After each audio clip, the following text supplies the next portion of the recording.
Yo, yo, yo.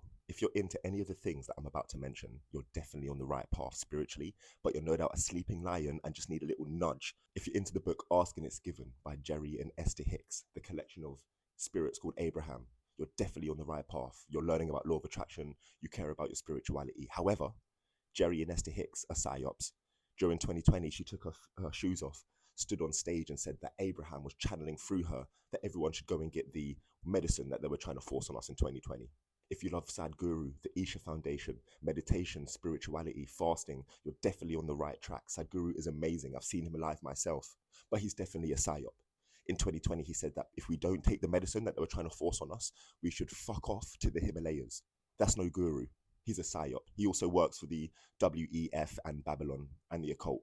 If you're into books like The Celestine Prophecy, The Alchemist, Think and Grow Rich, if you're into books like The Secret, The Magic by Rhonda Byrne, you're definitely on the right path of expanding your consciousness. But they're psyops.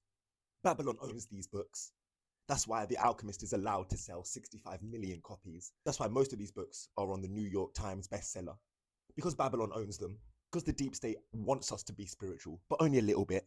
Babylon wants to cap us. So they give us these false leaders, Freemason witches and warlocks that are authors of these books. Any book that you can buy from Waterstones, any book that's on the New York Times bestseller, think about it. It's not going to be for us. That's why they sell millions, because they don't really do shit. Not really. You know, Waterstones allowed me to feel spiritual. If you like Russell Brand, Andrew Tate, you are definitely on the right path. These people are definitely expanding our consciousness, giving us new ways of living. But they're psyops. Don't be silly. Russell Brand's currently in court for doing nastiness, and it's just obvious when you look at him, he's a psyop. He's also the Pied Piper in the 2020 Olympics. He's also a skanky, nasty person who believes in this fake, who's pushing this fake white Jesus narrative. They're trying to bring back that Jesus biblical narrative to cap us, to bring us back down into our lower chakras instead of going into that crown chakra. Andrew Tate is without doubt expanding the consciousness of so many people, especially young men, letting them know how powerful they are, while also letting them know that they're better than women, basically, and very misogynistic, and that you should have so much money, and that if you're not rich, he would rather spend his life in jail. 6 months of his life, he'd rather be in jail and then have his lifestyle, because to be poor or to be an ordinary person suffering is like disgusting to him. These are false psyops that they're giving us. If you or your friends have loads of statues always around you and you love them and they mean the world to you and you pray to them every single day, you're definitely on the right path, recognizing your own spirituality and your own strengths personified in all of these different deities. But it's still a psyop if you're still praying to an external deity, to an external god, or to an external avatar or demigod.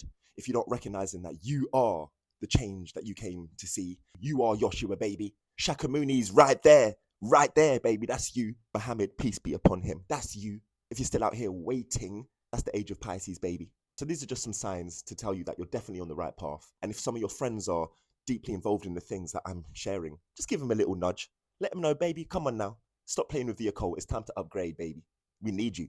We need you.